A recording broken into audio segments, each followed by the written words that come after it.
If libertarianism is so good, why hasn't it been tried? Answered. What up, Freedom Ninjas? You've probably heard this question asked 1,000 times. If libertarianism is so good, then why hasn't it been tried? And to be honest, it's a very difficult question to answer if you view libertarianism as just another political philosophy that's trying to use the gun of the state in a more charitable way than other political philosophies. And as I covered in my first video, libertarianism is actually a social philosophy, and it's not grounded in political theory. It's a social philosophy seeking to identify human relational principles which everyone should use to maximize peace and prosperity for themselves and everyone else. Libertarianism recognizes that our harmony and prosperity are directly tied to the human respect we show others. The answer to this seemingly difficult question is simple. Libertarianism is being tried and used right now.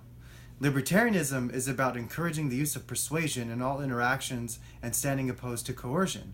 For the most part, you are a libertarian. When is the last time you used violence or the threat of violence to earn money or acquire goods and services from another human being? I'm going to bet the answer is probably never.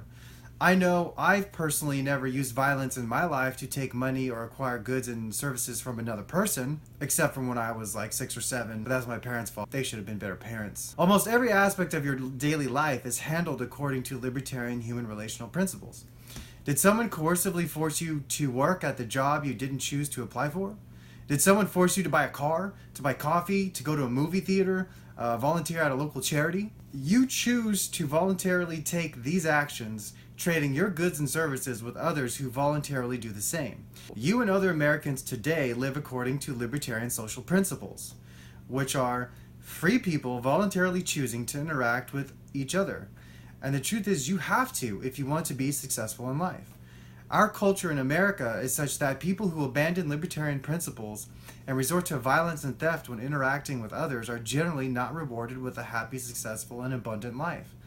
Libertarian human relational principles are the foundation of our civility. It's America's libertarian culture which keeps this nation civilized, not politicians and laws. Other countries have laws against theft and murder and rape, and yet every nation has differing cultural norms leading to different levels of rape, murder, and theft. Culture is the great differentiator among nations, not government.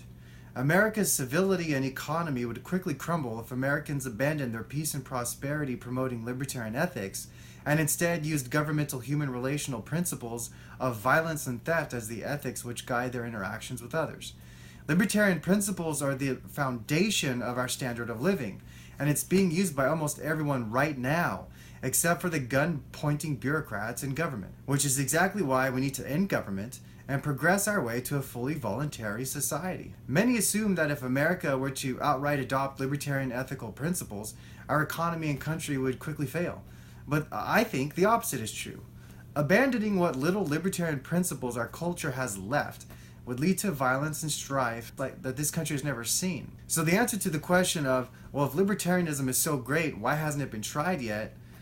Well, the fact is it is being tried right now, and it's how you live your life. If you think libertarian principles would be so destructive to our society, then the next time you go to Starbucks, try using gun violence or theft to acquire your soy vanilla iced mocha frappuccino with 2 pumps of caramel. And let me know how abandoning your evil libertarian principles helps better society and improve your life. And that's the thing with King.